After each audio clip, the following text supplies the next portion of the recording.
Good morning, Jamboree. Welcome back to State of the Season. This is the final episode for spring 2017. I know it's been delayed a little bit. My work schedule was so crazy, I didn't get to finish all the spring shows until last night, but I'm finally caught up and we can finally put this episode. So without further ado, let's just finish all these shows up.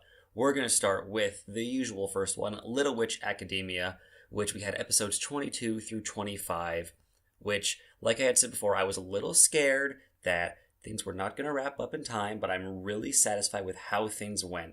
The reveal that Shiny Chariot was the reason that Akko didn't have magic was first so dark, and I was like, whoa, this is like kind of evil. Is Chariot actually an evil character?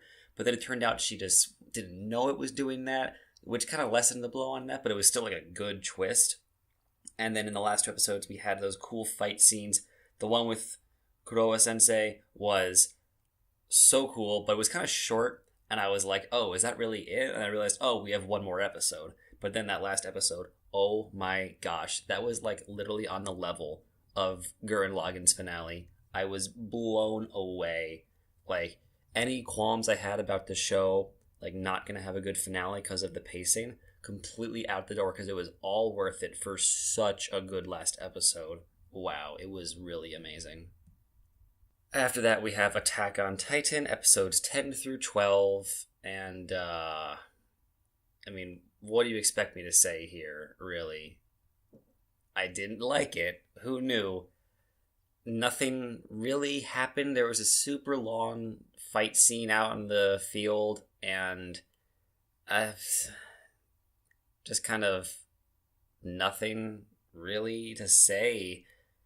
The things didn't make much sense. There was random flashbacks that didn't have any point. When Reiner and Bertolt started losing, I realized that like I actually kind of wanted them to win because at least they were going against the characters I didn't like. And suddenly the Titan that ate Aaron's mom came back, and I was like, why is this happening now?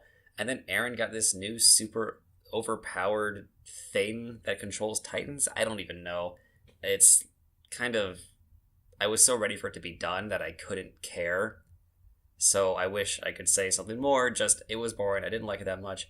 I realized that like a lot of important characters like Levi were like not even in this season, and I kind of confused as to how they got away with that when he was such a popular thing from the first season.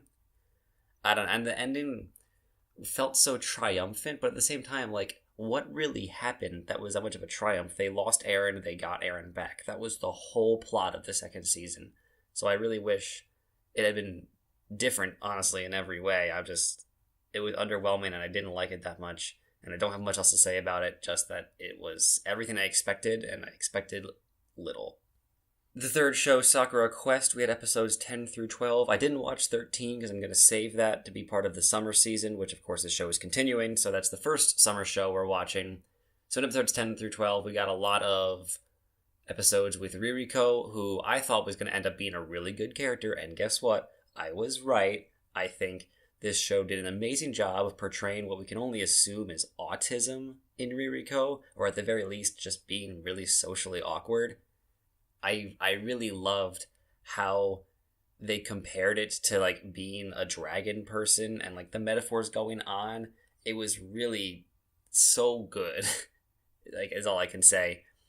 And I really think the show is already starting to surpass Shirobako in terms of the character focus and those warm, fuzzy feelings when arcs finish. Like, Shirobako wasn't bad, certainly, but Sakura Quest is focusing so much more on the characters than on the plot that it's building those characters so much faster and so much stronger. I'm starting to honestly like it more than Shirobako. And also, of course, shout out to there being a music scene in episode 11 that was better than all of Fukumenke Noise, but more on that later. And of course, the actual quest they're on in Sakura Quest, which is to make the town more popular, is really building up in a believable way. It's not just like, hey, suddenly everything's great and we're nailing it. It feels like how things would actually happen in this scenario, and I like that a lot. This show is really freaking good. In Saikano, How to Raise a Boring Girlfriend, we had episodes 9 through 11. I didn't realize it was going to be an 11 episode show, and I was like, okay. And I gotta be honest with you, this ending was really disappointing. Like, the only reason this show isn't going to be last place is because the other shows that are behind it just happen to be a lot worse. But there was so little plot going on, and the pacing was super weird, and like Eruri and Utaha suddenly became best friends, and Aki and Kato suddenly started going out, and they're making a new game, but some of them aren't in it, and it's like, is it teasing a new season? Why is Michiru even in this show? I don't know why most of the events in this plot took place. And I wish I could say that that wasn't true, because I love the first season, and I love a lot of the second season too, but it just like went so downhill and nothing happened. And I'm just kind of... if this show didn't have amazing like visuals and hilarious writing, even in the boring plot, it would be like worthless. It really got carried by that. So that's really sad. Fukumenke Noise, of course, is our fourth show, and I mean, I'm just going to go through all the problems I have with it. The fact that these characters were on national television and they don't even care made me so upset, because I don't get why they didn't focus on how cool it is to be in a band that's famous. It was just about their stupid problems that made no sense. And the show keeps trying to be funny, and it's not funny. And it's trying to make the characters into actual characters, and it's not good. And, like, everyone's mom is such a horrible person, and I don't get why. And the music scenes look bad. The new song was really good. I liked that a lot. And in the last episode, they had a lot of music scenes, and it was better. And I was like, man, if the show was actually like this, it could have been good. And I realized this shoujo music show, was bad shoujo and bad music. Neither of them were good. It should have picked one and stuck with it. That's all it needed, was to be one type of show, instead of splitting itself into two bad types of shows. Tsukigakure had episodes 9 through 12, and really, this show wrapped up so much better than I thought it would. I was honestly scared that it was gonna falter at the end, but I think things came out really well, and that ending was powerful.